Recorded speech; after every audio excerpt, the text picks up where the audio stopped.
Most evenings, a man in a coat opens a refrigerator door in a kitchen on Carolwood Drive. He does not sit. He does not reach for a plate or a fork. He takes out two hot dogs, cold, uncooked, straight off the shelf where they have been waiting for him. Then he eats them standing at the counter, still wearing the coat he wore to the studio that morning. A small poodle waits at his feet. He hands the dog a third one. He chews, he swallows, he closes the door, and the whole ritual is over in under a minute. That man is Walt Disney. The evening could be almost any evening between 1951 and 1981 because this happened again and again for 30 years in the same kitchen, at the same hour, with the same cold food from the same cold shelf. And the shelf was never empty. Someone kept it stocked. Someone bought the hot dogs, learned exactly how many he wanted, and made sure they were always there when the front door opened and the coat came in from the dark. Her name was Thelma Howard. She was the live-in housekeeper and cook, and this kitchen was the center of her working life. She is the reason the fridge was full. She is the person the cold, hot dogs belonged to before they belonged to Walt, the quiet hand behind a habit that a billionaire storyteller repeated for 3 decades without ever once cooking his own dinner. So, let us stand in that kitchen for a moment before anyone else arrives. Let us look at the house it sat inside, because the house tells you who these people were. The address was 305 Carolwood Drive in Holmby Hills, one of the wealthiest pockets of Los Angeles. Walt and Lillian Disney had bought the land in the summer of 1948. They did not buy an old mansion and move in. They raised a new house from the ground, on their own terms, to their own taste, and they moved into it in May of 1950. It was theirs in the fullest sense. Every room in it existed because they had decided it should. Walt was already famous by then. He had built a studio, an empire of drawings that moved and talked and sang, and the money that flowed from all of it had flowed into this hillside. Lillian shaped the home itself, the rooms, the gardens, the life inside the walls. Walt shaped the backyard into something stranger. He laid a miniature railroad across the grounds, a real live steam line called the Carolwood Pacific, with more than 2,000 feet of track, a long trestle, and a tunnel dug beneath his wife's flower bed. He even built a little barn to house the trains, modeled on the barn from his boyhood in Marceline, Missouri. But the trains were his hobby, out in the open air. The house belonged to the family, and the family, by 1951, needed someone to run it. That is where our second name walks in. She was born Thelma Pearl Mill on the 25th of June, 1913, near a small place called Southwick, Idaho. Her beginnings were hard in ways the Carolwood house would never know. Her mother died in childbirth when Thelma was about 6 years old. A sister of hers later died in a kitchen fire. She trained as a stenographer up in Spokane, Washington, learned office work, and came to California in 1931 looking for a footing. She found it the way many women found it then, through office jobs and house cleaning jobs, one paycheck at a time. By 1951, she was 38 years old. That was the year she was hired as the live-in cook and housekeeper for the Disney family, and walked into that new house on Carolwood Drive to run it from the inside. She had built her whole life out of service work and clerical work before this. Nothing about her arrival looked like the start of a fortune. Inside the household, she became a fixture fast. They gave her a nickname, Foo Foo, and it stuck. She cooked all of Walt's meals. She learned the man's odd little tastes and served them without complaint. When he liked a dish from Biff's, a restaurant near the studio, she was sent over to study it so she could make it at home. She sat with the family in the evenings and played gin rummy at the table. She was crusty. She chain-smoked, and she kept the house running like a clock. Walt himself gave her the highest label he had. He called Thelma the real-life Mary Poppins. Think about what that meant from him. He had built his name on a magical nanny who could set any house in order, and when he looked at the woman keeping his own house in order, that was the name he reached for. Her grandson, Chris Miller, put the closeness plainly. My grandfather had an incredible rapport with her, he said. They seemed to share everything. So this is the picture. A woman from a hard Idaho childhood, keeping the refrigerator stocked with hot dogs for one of the most famous men alive, playing cards with his family at night and being handed the finest compliment in his vocabulary. It is a warm story on its own. A loyal cook, a grateful household, 30 years of steady work. But there is a second thing happening in that house, quieter than the card games, quieter even than the fridge door swinging shut. And almost no one in the kitchen understood what it was. Over the years, at Christmas and on birthdays, Walt gave Thelma presents. Not just cash, not just the usual envelope. He gave her shares of Walt Disney Studio stock. A little here, a little there, folded into the ordinary rhythm of holidays and celebrations, the way another employer might hand over a bonus or a bottle of something nice. And here is the part that changes everything. She never sold any of it, not one share. She took each gift and she held it, year after year, while the company behind those shares grew into one of the largest entertainment machines on earth. She kept the hot dogs cold, and she kept the stock cold, in a manner of speaking. Both sat on a shelf, untouched, waiting. The difference was that everyone could see the refrigerator, and no one was watching the other shelf at all. That is the strangest truth at the heart of this kitchen. The refrigerator was a plain white box that any guest could open, and it was guarded by habit and routine and a cook who restocked it every week. The real strong box in that house was invisible. It was a small pile of paper certificates that a housekeeper had tucked away and simply refused to spend. Nobody thought to guard it, because nobody thought it needed guarding. Nobody was counting. By the time she died, that untouched stock was worth more than $9 million. Sit with that number for a second, because it does not fit the picture we just drew.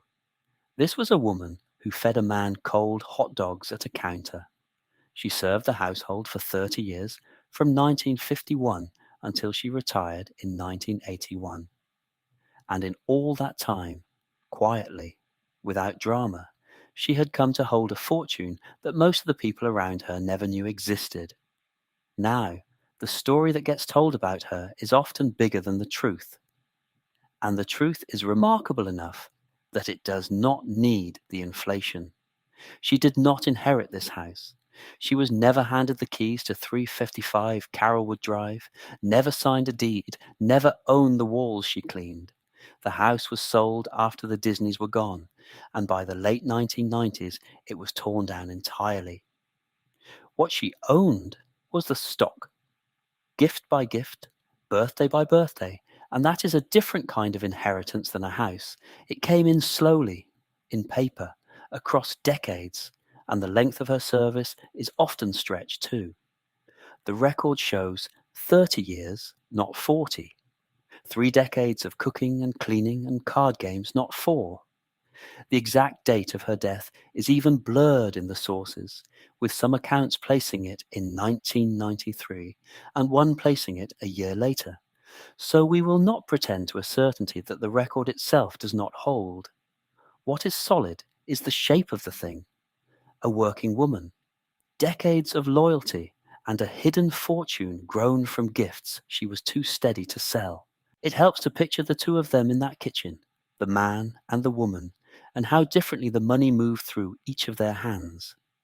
Walt made it, spent it, poured it into a hillside and a railroad and a studio full of drawings. He came home in his coat and ate standing up, as if he could not quite stop working long enough to sit. He wore that coat at his own counter like a man who never fully came home, half of him always still back at the studio, half of him already thinking about tomorrow's film. Thelma did the opposite. She stayed. She kept the shelves full, and the cards dealt, and the house alive, and she took what he handed her, and put it away, and left it alone. He was the spender. She was the keeper. He built the fortune out in the light, and she held a piece of it in the dark, on a shelf nobody guarded, and never touched it once. There is something almost unbearable about the smallness of the scene, when you know the size of the number underneath it. 2 cold, hot dogs, a poodle at his feet, a cook who has already gone up to her room, a refrigerator humming in a dark kitchen, and somewhere in that same house, in a drawer, or a box, or a bank, a stack of certificates quietly compounding toward $9 million while everyone sleeps. No one standing in that room could have added it up. Walt did not think of himself as leaving her a fortune because he was not writing her into any grand will. He was just giving holiday presents, the way you give presents to someone you trust and like. Thelma did not treat the shares as a fortune either. She treated them as gifts too good to sell, and left them alone and went on frying nothing and stocking hot dogs and dealing gin rummy hands. The fortune was a fact that had not happened yet. It was still growing, still hidden, still waiting for a day none of them had reached. And all of it sat inside a house that was itself brand new. The paint was barely dry on 355 Carolwood Drive when Thelma first walked through the door to cook there. The family had moved in only the year before she arrived. Everything around her, the rooms, the kitchen, the very refrigerator she filled, was fresh out of the ground, paid for, and finished, and lived in for barely a season. Which raises the question the rest of this story has to answer. Where did the money come from that built such a house in the first place? And what did it have to do with the paper Thelma was quietly holding upstairs? That house had been finished only a year before she walked into it, and the money that raised it came from a stranger place than anyone standing in that kitchen could have named. That house had been finished only a year before she walked into it, and the money that raised it came from a stranger place than anyone standing in that kitchen could have named. The place was a drawing board. It was ink and celluloid and the patience of men bent over light tables. Every wall of 355 Carolwood Drive had been paid for in the end by a mouse. Walt Disney did not inherit his fortune. He built it frame by frame out of a studio that turned drawn lines into moving pictures. By the late 1940s, that studio had already survived a great deal. It had survived a bruising strike among its own artists.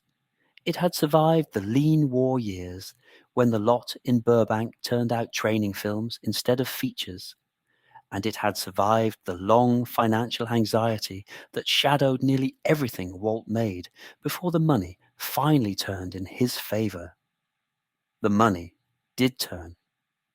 A decade earlier, Snow White and the Seven Dwarfs had proved that a full-length animated feature could fill theaters across the country.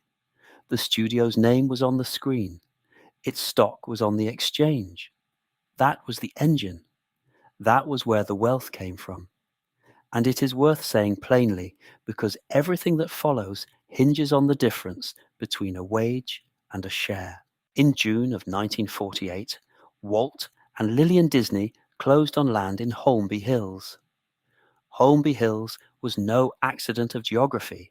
It was one of the most expensive addresses in Los Angeles, a pocket of quiet green tucked between Beverly Hills and Bel Air. The lots there were large. The trees were old. The neighbors were the sort of people who never had to explain how they had earned the money that put them behind those hedges Walt bought in among them. The backyard he bought opened like a seam in the landscape, wide and sloping and full of room, That room would matter to him more than the rooms of the house ever did. For roughly 2 years, the site was a working ground. Foundations were poured, walls went up, crews moved across the slope of that Holmby Hills lot while the neighborhood watched a Disney home take shape. The family did not move in until May of 1950. When they finally did, they walked into a property built to the exact scale of a man who no longer had to think about money at all. The house itself was substantial, comfortable, the residence of a wealthy family, but the most telling thing about Carolwood was never inside the front door. It was out in that open backyard. There, in 1950, Walt built a railroad. Not a toy, not a model laid out on a table for guests to admire. A working live steam miniature railroad, large enough to sit astride and ride. The Carolwood Pacific ran 2,615 feet of 7¼ inch gauge track across the grounds. It crossed a trestle 46 feet long. It ran through a tunnel 90 feet long, dug into the earth directly beneath Lillian Disney's flower bed so the trains could pass under her garden without disturbing a single bloom on the surface above. To house the engines and cars, Walt had a barn built. The studio architect John V. Cowles designed it. He modeled it deliberately on the Disney family's own barn back in Marceline, Missouri, the small town where Walt had spent part of his boyhood. Sit with what that meant as a statement of wealth. A grown man had reached the point where he could rebuild a piece of his childhood at full working scale on his own land. He could bury a tunnel under his wife's flowers simply because he wanted the train to vanish and then reappear. He could import the shape of a Missouri barn into a Los Angeles backyard and pay a professional architect to get the memory right. This was Disney studio money made solid. This was the fortune poured out into the open, where it could be seen and heard and ridden. And that is the picture to hold as we go on. The visible fortune, the trestle, the buried tunnel, the barn hauled up out of memory and rebuilt board by board. All of it was Walt's. All of it was his own personal hands and knees obsession, and none of it, not one rail of it, was hers. Because when Thelma Howard was hired into that house in 1951, the backyard was already his kingdom, and it stayed his kingdom. Her domain was the interior, the kitchen, the meals, the daily running of the household from the inside out. Draw that line honestly, because the whole story turns on it. Walt's grand projects were Walt's. The house interior was Thelma's. He spent his fortune where the world could watch it move along the track. Hers would gather somewhere no one thought to look at all. For starting in 1951, Walt Disney began giving Thelma Howard something other than her pay. He gave her stock. Not a bonus in a sealed envelope, not cash counted out across the kitchen counter at the end of a good year. Shares of Walt Disney Studio stock, handed to her as Christmas presents and as birthday presents, year after year after year. It was a habit more than a formal plan. In the middle of that century, it was not unusual for a wealthy employer to reward a long-serving member of the household staff in exactly this way, with a piece of the company instead of a folded bill. The gesture said, in effect, that the person had earned a genuine stake and not merely a payment for hours worked. Most people who received such gifts did the sensible thing with them. They sold. A share of stock is an abstract object. It does not cover this month's rent or fill this week's grocery bag. The obvious move, the reasonable move, the move nearly everyone made was to convert the paper into money you could actually spend. Thelma Howard did not sell. She kept them. Every gift, every Christmas, every birthday, she folded away and left untouched. And there, running silently underneath the louder story of the man and his trains, was the quiet mechanism that would one day decide everything. Consider the two fortunes now taking shape on the same few acres of Holmby Hills. Walt's fortune was loud. It was steam and whistle and 46 feet of trestle standing out in the open air. It set the way his wealth set, hard and grey and permanent, like concrete poured beneath a garden. Everyone could see it. Everyone was meant to see it. That was rather the point of running a railroad behind the house. The other fortune made no sound whatsoever. It did not run on tracks. It crossed no trestle and vanished into no tunnel. It sat in a drawer or a file or wherever a careful woman keeps the paper she means to hold on to, and it grew in the only way stock grows. Slowly, invisibly. It grew because a company kept succeeding and one of its smallest shareholders kept refusing to sell. There was no ceremony to it. No one at Carolwood Drive stood back to admire it, the way they admired the little locomotive rounding the curve. The gifts arrived, and the gifts were kept, and the keeping was so undramatic that it hardly registered as an event inside the household at all. A share here, a share the following December, a few more marking another year of service. That was all. By the time the house at Carolwood was fully alive, both fortunes had quietly begun.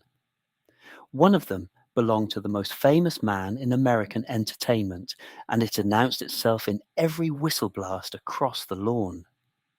The other belonged to the woman who cooked his meals and kept his household turning, and moved through the very rooms he crossed on his way out to the train.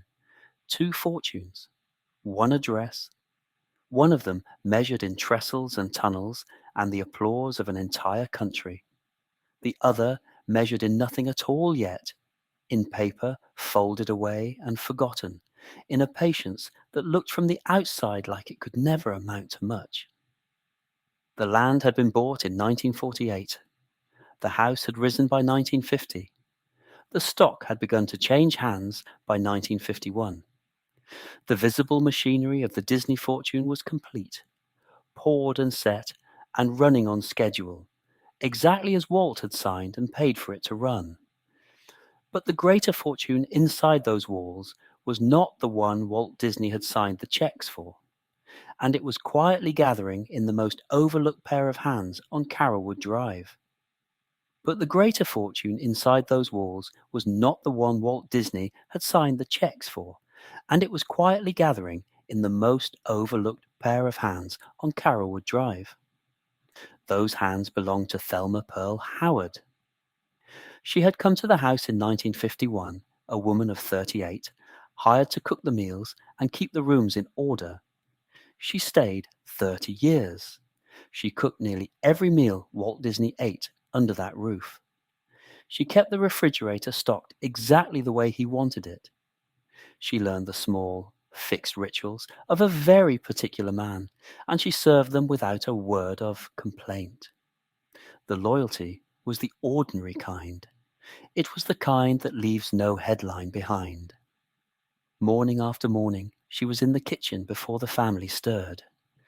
She stocked cold hot dogs for Walt because he came home from the studio still in his coat, and ate two of them standing up, uncooked, and handed a third to the poodle waiting at his feet. She was sent to a restaurant called Biff's near the studio to taste a dish he had liked, so that she could build it again at home. The household called her Foo Foo. Walt himself called her the real-life Mary Poppins. To understand how strange the ending is, you have to understand where she started. Thelma Pearl Mill was born in 1913 in the hill country around Southwick, Idaho. Her mother died when she was about 6.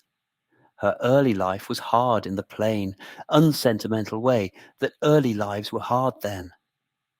She trained as a stenographer up in Spokane, Washington. She came down to California in 1931 and took office work and house cleaning jobs one after another, and she built her financial footing entirely out of service and clerical labor. Nothing about that beginning promised a fortune. Everything about it promised more of the same. So the money, when it finally surfaced, did not come from a lucky marriage or a clever investment. It came from the job. And through all those years at Carolwood Drive, on Christmases and on birthdays, Walt handed her something other than cash. He handed her shares of Walt Disney Studio stock. Not a bonus in an envelope, not a folded bill. Stock. She never sold a single share of it. She folded each gift away and left it alone, the way you fold away winter linen. Out of sight, unbothered, waiting for a season that had not yet come. That is the reversal at the center of this story, and it is worth saying plainly that the reversal was quiet. Nothing loud ever announced it. There was no dramatic scene, no confrontation, no moment where the house turned on its hinges. There was only a housekeeper who kept working, and a small stack of certificates that kept sitting where she had put them.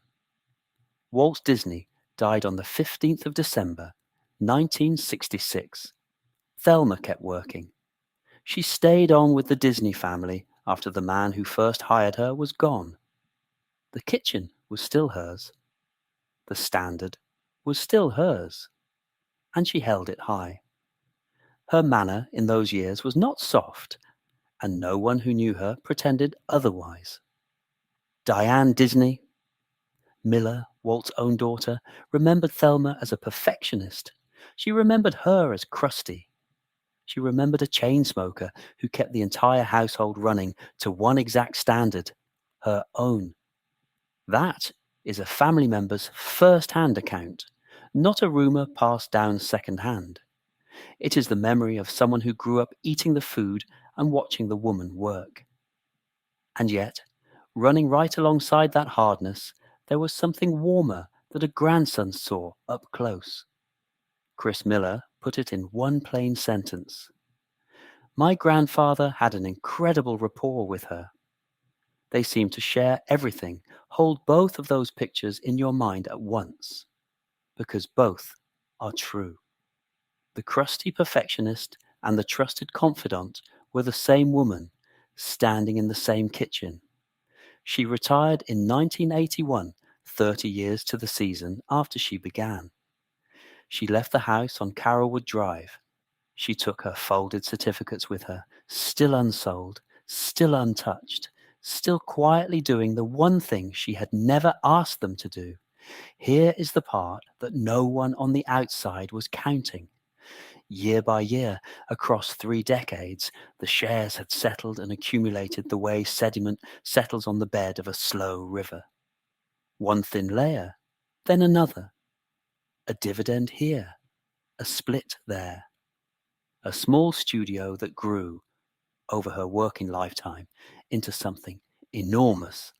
None of that growth was visible from the kitchen where she worked. None of it made a sound.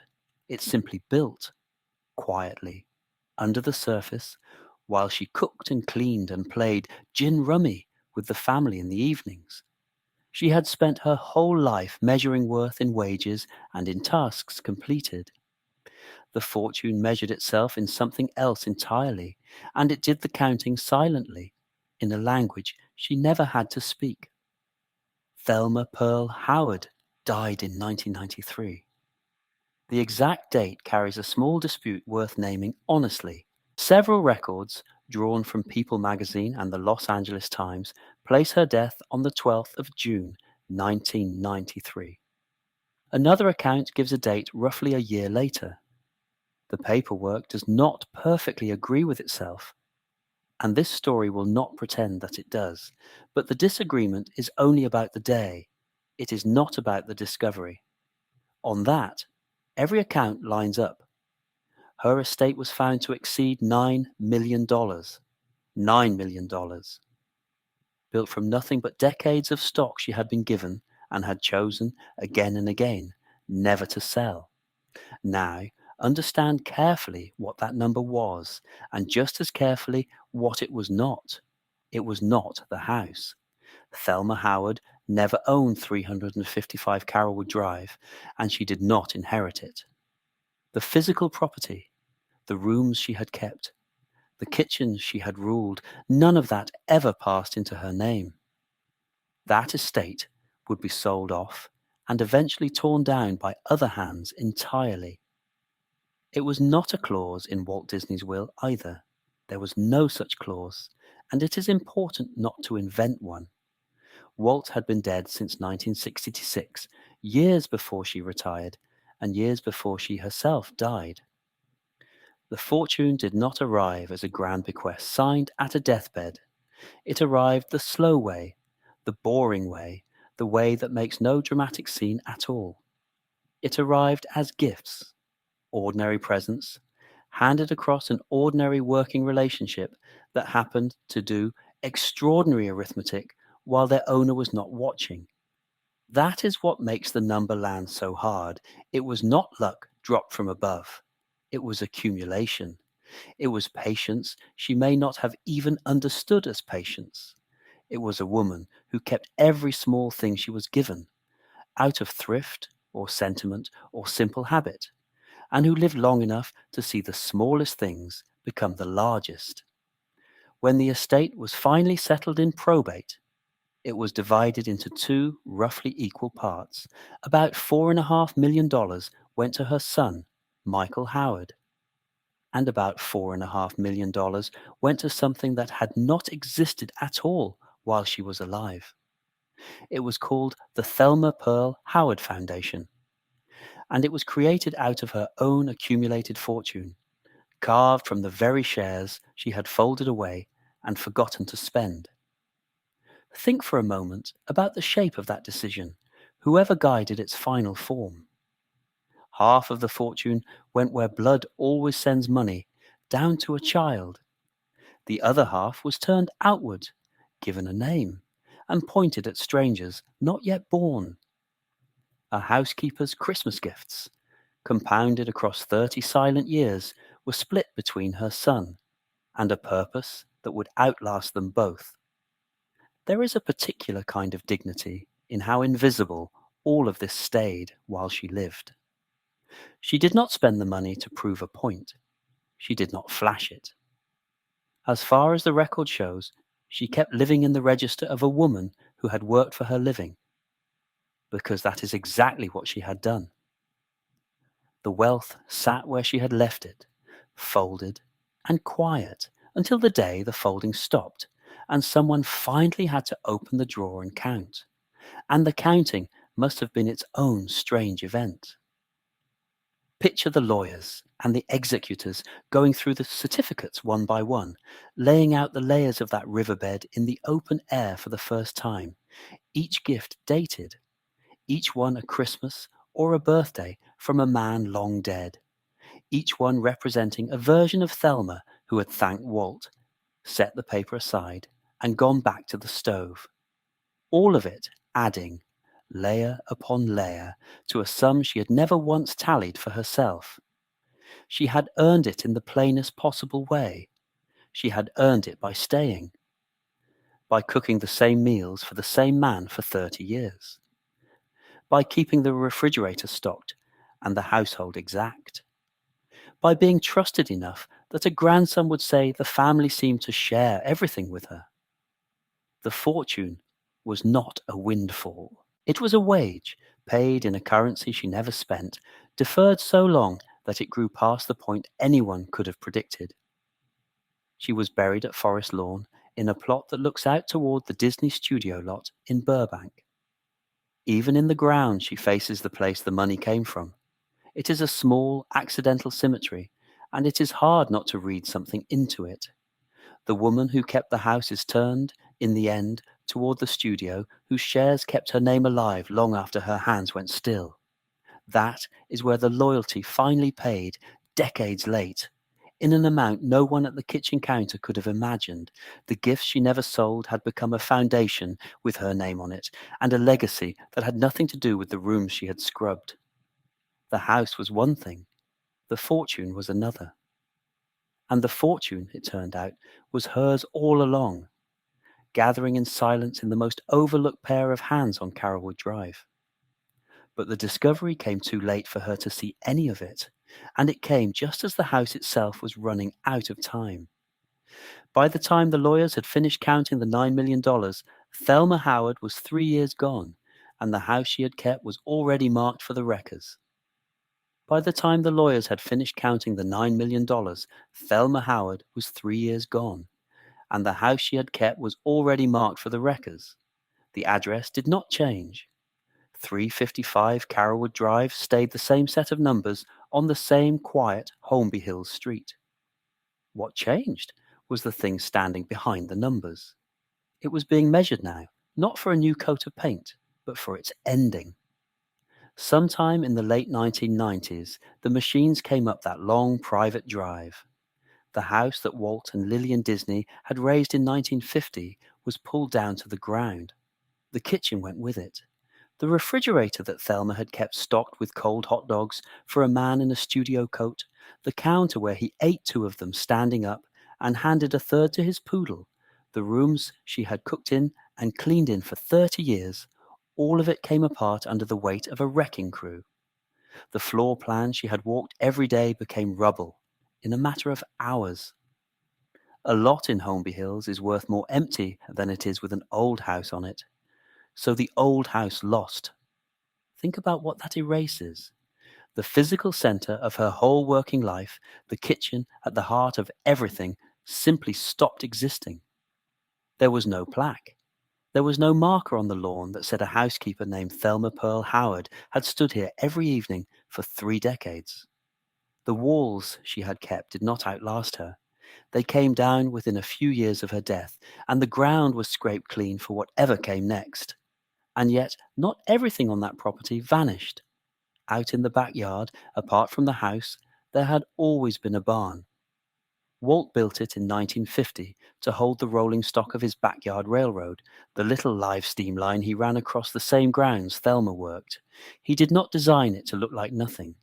He had it modeled deliberately on the barn from his own boyhood, the Disney family barn back in Marceline, Missouri, and he handed the drawings to a studio architect named John Cowles to make it real. It was a small building, with a large amount of memory folded into it. It was the one structure on that land that meant something to Walt. Before the fame, before the studio, before Carolwood, when the house came down, the barn did not. It was saved. It was lifted off that property and moved across the city to the Los Angeles Live Steamers Railroad Museum in Griffith Park, where it still stands today. You can walk up to it. It sits there in the park, restored and open on certain days, a piece of a demolished estate that outlived the estate itself. The grand house is gone, and the modest barn remains. That is the part that stays with you, if you let it. The expensive thing was torn down, and the sentimental thing survived.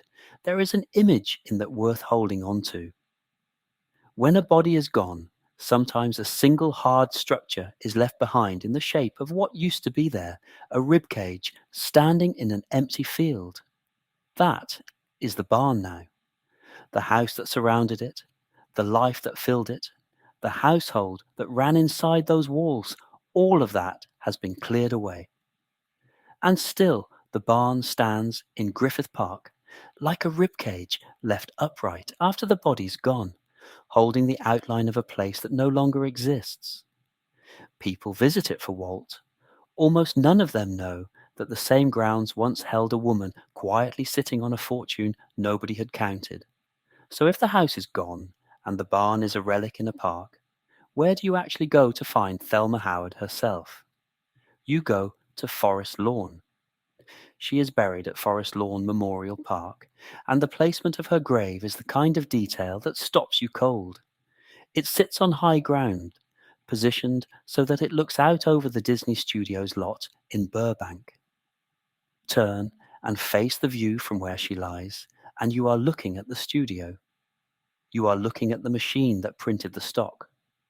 The company whose shares Walt handed her as Christmas and birthday gifts, year after year.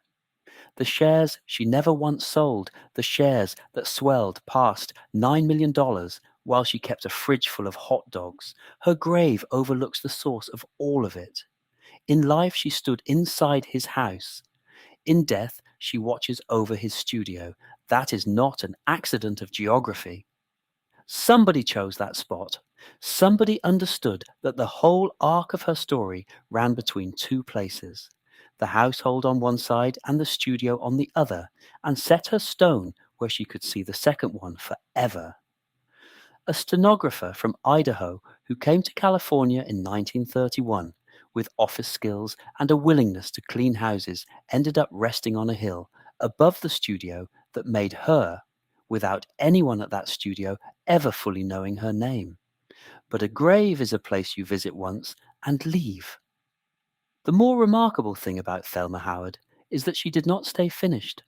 Her money did not stop moving when she died. Here is the part told in the present tense. When her estate was settled, it split roughly in half. About half went to her son, Michael Howard. The other half, somewhere near $4.5 million, went into a new thing built to carry her name forward. It is called the Thelma Pearl Howard Foundation. It is administered by the California Community Foundation. And it is still working right now. What it does is fund arts education for children. Not vaguely, not abstractly. It puts money into dance, into music, into the visual arts, into dramatic arts for kids from preschool all the way up through the 8th grade across Los Angeles County. These are children who are 5, 8, 11 years old.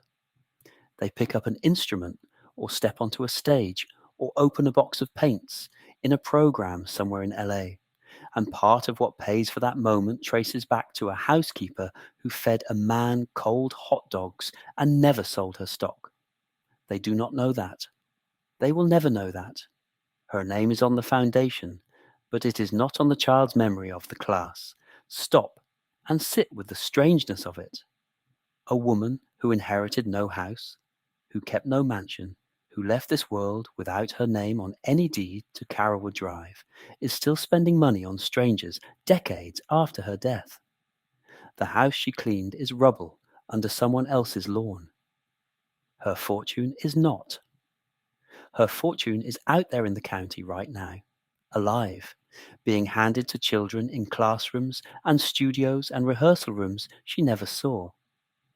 There is a quiet mechanism to picture here. In an old furnace, there is a small flame that never goes out, a pilot light that stays lit in the dark long after everyone has gone to bed, waiting, holding its heat. Thelma's money was like that for 30 years while she was alive. She never touched it. She never cashed it in for a bigger life. It just sat there burning low and steady, a fortune quietly alight inside an ordinary working woman who kept playing gin rummy and stocking the fridge. And when she died, that pilot light did not go out.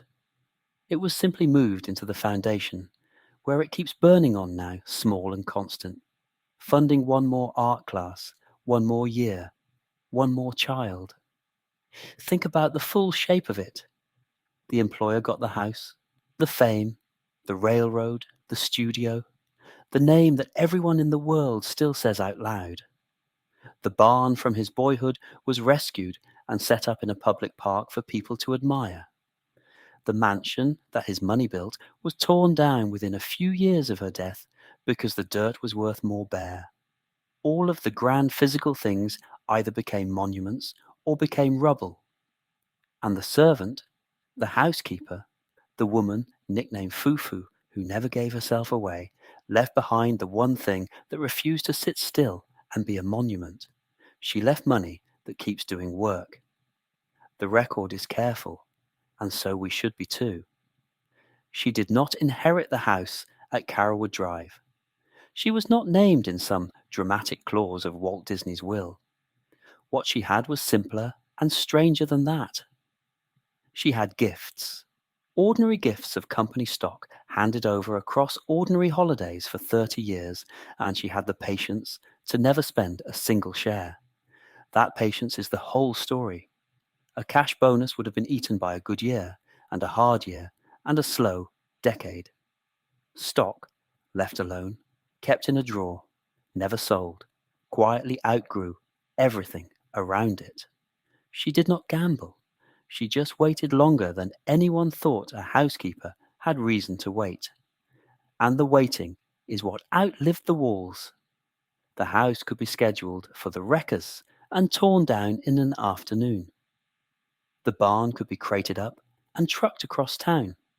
The grave could be set on its hill and left to the weather. But the thing she actually built, the compounding, uncounted fortune of a woman who kept her head down, could not be demolished, could not be relocated, could not be reduced to a stone. It could only keep spending itself in her name, on children, in a county that never knew her face. So, picture the three places one last time. Picture the empty ground in Holmby Hills, where a kitchen used to be, scraped flat and built over, no trace left of the refrigerator or the counter or the woman who worked there for 30 years. Picture the barn in Griffith Park, standing in the open air like a rib cage after the body is gone, visited for Walt and silent about her. And picture a child somewhere in Los Angeles County this week, holding a violin or a paintbrush, paid for by a fortune with a housekeeper's name on it, a name that child will never learn. That is what she left, not a house, something harder to knock down. The house at 355 Carolwood Drive is gone. The barn still stands in Griffith Park, and the money a housekeeper never spent is still being spent today, in her name, on children who will never know it was hers.